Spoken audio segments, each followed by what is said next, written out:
नमस्कार साथियों, आज वीडियो के इस पार्ट में मैं आपसे चर्चा करूंगा कि आपको कोई भी ज़मीन या फिर प्रॉपर्टी का सौदा करने से पहले, उसका एग्रीमेंट करने से पहले, उसको खरीदने से पहले आपको कौन कौन से डॉक्यूमेंट चेक करने चाहिए और उन डॉक्यूमेंट में जानकारी पुख्ता होने के बाद ही आपको ज़मीन खरीदना चाहिए या फिर कोई भी प्रॉपर्टी का एग्रीमेंट या फिर उसकी रजिस्ट्री करानी चाहिए। साथियों, आपने देखा होगा कि सिविल केस जितने भी होते हैं वो 5 साल, 6 साल, 8 साल, 10 साल चलते हैं। कई बार तो हो सकता है कि वो 15-15 साल चले और ये सारे केस केवल कहीं ना कहीं पक्षकारों की गलती की वजह से कि उन्होंने ज़मीन का सौदा करने से पहले डॉक्यूमेंट को पुख्ता तौर पर देखा नहीं, किसी विशेषज्ञ से राय नहीं ली कि ये ज़मीन को खरीदना चाहिए या नहीं खरीदना चाहिए, और ऐसा ना करके उन्होंने किसी पे भरोसा करके और बिना किसी डॉक्यूमेंट को चेक किए उन्होंने ज़मीन खरीद लिया, उसकी रजिस्ट्री करा लिया। और उसके बाद जब उन्होंने रजिस्ट्री कराने के बाद जब वो नामांतरण कराने गए या फिर उससे पहले उन्हें एहसास हुआ इस बात का कि जो ज़मीन उन्होंने खरीदी है वह कहीं ना कहीं डिस्प्यूटेड है, या तो वह उस व्यक्ति के नाम नहीं है जिसने ज़मीन को बेचा है, या तो उसका कोई कोर्ट केस चल रहा है, या तो उस ज़मीन को किसी ने बंधक रखा है। तो साथियों, आज इस वीडियो के माध्यम से आपको मैं बताऊंगा कि आपको कौन कौन से डॉक्यूमेंट चेक करना चाहिए किसी भी ज़मीन को या फिर प्रॉपर्टी को अगर आप खरीदने के बारे में सोच रहे हैं तो साथियों, सबसे पहले हम शुरू करते हैं इसको कि आप जब भी किसी ज़मीन को या किसी प्रॉपर्टी को खरीदना चाह रहे हैं तो आप जो भी उसका विक्रेता है उससे आप उस ज़मीन का नंबर ले लें। ज़मीन का नंबर तात्पर्य है कि कई जगह उसे सर्वे नंबर बोला जाता है, कई जगह उसे प्लॉट नंबर बोला जाता है, कई जगह उसे रकबा नंबर बोलते हैं। तो इसका जो आपको मैं बताऊं, इसका जो मूलतः ये जो होता है उस ज़मीन का एक नंबर होता है जिसे हम खसरा नंबर भी बोलते हैं आमतौर पर, लेकिन हर राज्य में इसकी अलग अलग टर्मिनोलॉजी यूज की जाती है इस वर्ड के लिए। तो आप ये समझिए कि खसरा नंबर। तो आप जब भी कोई प्रॉपर्टी परचेज कर रहे हैं तो आप सबसे पहले उस व्यक्ति से उस ज़मीन का खसरा नंबर ले लीजिए। उसके बाद आप उस व्यक्ति से कहिए, विक्रेता से कहिए कि आप वो व्यक्ति आपको उसका कागज़ दिखा दे, या तो उसके पास अगर खसरा है वर्तमान की तो वो दिखा दे, उसके पास अगर रजिस्ट्री है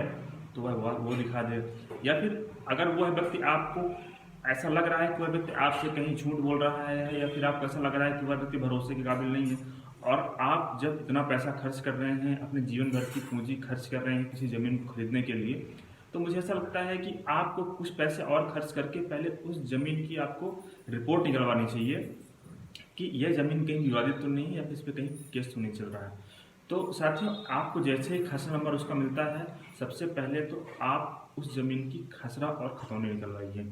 ये डॉक्यूमेंट निकलवाइए। इसके बाद आपको इस डॉक्यूमेंट से पता चल जाएगा कि वह ज़मीन किसके नाम है, उस ज़मीन में कब्जा किसका है।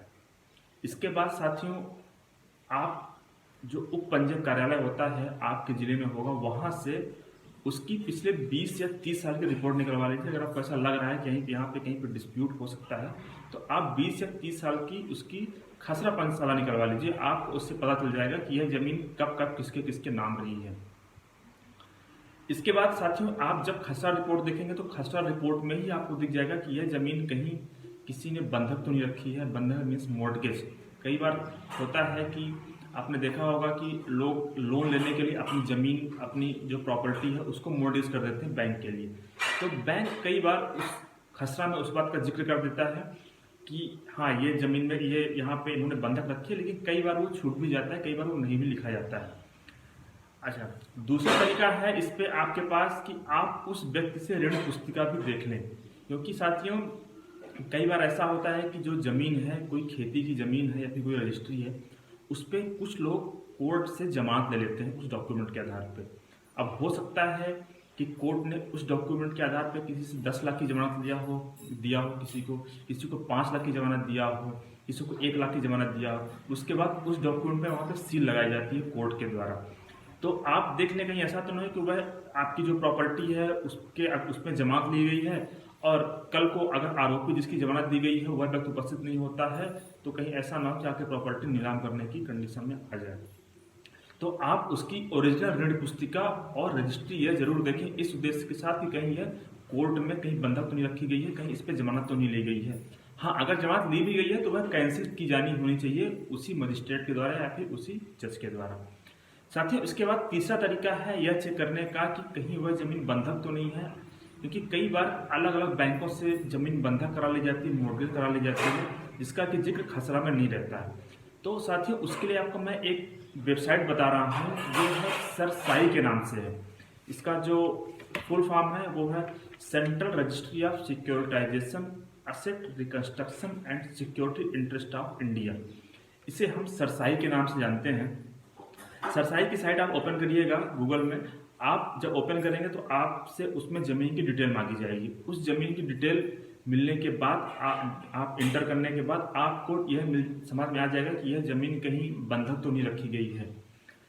अब साथियों, इसके बाद तीसरा नंबर आता है। जब आपने सारी चीज़ें चेक कर लिया, अब इसके बाद आपकी बारी आती है कि आपको एग्रीमेंट करना है। कई बार जब हम प्रॉपर्टी परचेस करते हैं तो या तो हम डायरेक्टली रजिस्ट्री करा लेते हैं और उसी टाइम हम पेमेंट कर देते हैं, या तो फिर दूसरा तरीका होता है कि हम पहले एक एग्रीमेंट करते हैं कि आप मेरे से इतना बयाना राशि, इतना बयाना पेटी राशि ले लीजिए, इतना आप मुझसे एडवांस ले लीजिए, इसके बाद बाकी बची हुई राशि आप जिस दिन रजिस्ट्री कराएंगे आपको मैं उस दिन पे कर दूंगा। तो साथियों, आप जब भी एग्रीमेंट कर रहे हों तो आपसे मैं बोलूँगा कि आप ये जो एग्रीमेंट है ये आप रजिस्ट्रार ऑफिस में करें, और ये रजिस्ट्रार ऑफिस को इंटीमेट भी करें कि आपने इस प्रॉपर्टी का एग्रीमेंट कर लिया है इसको खरीदने के लिए। इसका आपको फायदा ये मिलेगा कि अगर आपने रजिस्ट्रार ऑफिस में कराया है तो खसरे में इसकी एंट्री हो जाएगी कि आपने यहाँ पे ये जो प्रॉपर्टी है ये आपने एग्रीमेंट कर लिया है इसको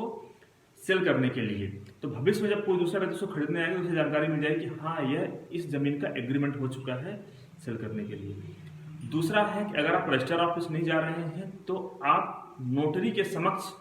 उस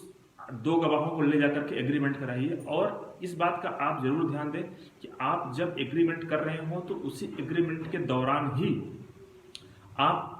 सामने वाली पार्टी को पैसा दें और दोनों गवाहों के सामने ही दें और गवाहों से हस्ताक्षर भी कराएं। और साथियों, यहाँ पे जब आप स्टाम्प खरीद रहे हैं आप वैलिड स्टाम्प खरीदें, उसी समय स्टाम्प खरीदें और अपने नाम से स्टाम्प खरीदें, और किस उद्देश्य से स्टाम्प खरीद रहे हैं आप इस बात का भी जिक्र वहाँ पे कराएं। और साथियों, यहाँ पर जब कई बार होता है कि हम जो गवाह बनाते हैं वो गवाह पढ़े लिखे नहीं होते हैं, तो हम उनसे अंगूठा लगवाते हैं। कई गाँव में अभी भी ऐसा होता है कि गवाहों से अंगूठा लगाया जाता है। तो साथियों, आप जब भी गवाहों से अंगूठा लगाएं तो इस बात का वहाँ पे जिक्र जरूर कराएं कि वह दाएं हाथ का अंगूठा है या बाएं हाथ का अंगूठा है, क्योंकि अगर आपका कल यह मामला विवादित हो जाता है, अगर आप कोर्ट में जाते हैं तो कोर्ट निश्चित तौर पे आप कोर्ट से रिक्वेस्ट करें कि यहाँ पे हैंडराइटिंग एक्सपर्ट से उस बात की जांच कराई जाए कि यहाँ पे इन्होंने जो थंब इंप्रेशन जो लगाया है, जो अंगूठा लगाया है, वह इन्हीं का है जो गवाह थे। लेकिन अगर वहाँ पे आपने जिक्र नहीं किया है कि वह दाएं हाथ का अंगूठा या फिर बाएं हाथ का अंगूठा है, तो कोर्ट हो सकता है कि आपकी बात को उतना सीरियसली न ले, आपको बात को वेटेज न दे और आपकी जो ये एप्लीकेशन रहे उसको डिसमिस कर दे कि कोर्ट आपको अलाउ नहीं कर रही है उसके हैंडराइटिंग एक्सपर्ट से जांच कराने के लिए। इस कंडीशन में आपका जो भी पैसा है हो सकता है वो डूब जाए। तो साथियों, आप इन बातों को जरूर ध्यान दें आप जब भी कोई प्रॉपर्टी परचेस कर रहे हैं तो। साथियों, आपको ये वीडियो कैसा लगा आप मुझे कमेंट करके बताएं, और मेरा व्हाट्सएप नंबर है, आप उसमें मुझे व्हाट्सएप कर सकते हैं अगर आपकी कोई समस्या कोई क्वेरी है तो। साथियों, आप इस वीडियो को सब्सक्राइब करें और आपके जो भी परिचित हैं उन तक भी पहुँचाएँ, ताकि कोई भी व्यक्ति यह जो एक सिविल का विवाद है उसमें फंसने से बचे और फालतू कोर्ट के चक्कर ना लगाए। उससे पहले ही ये चीज़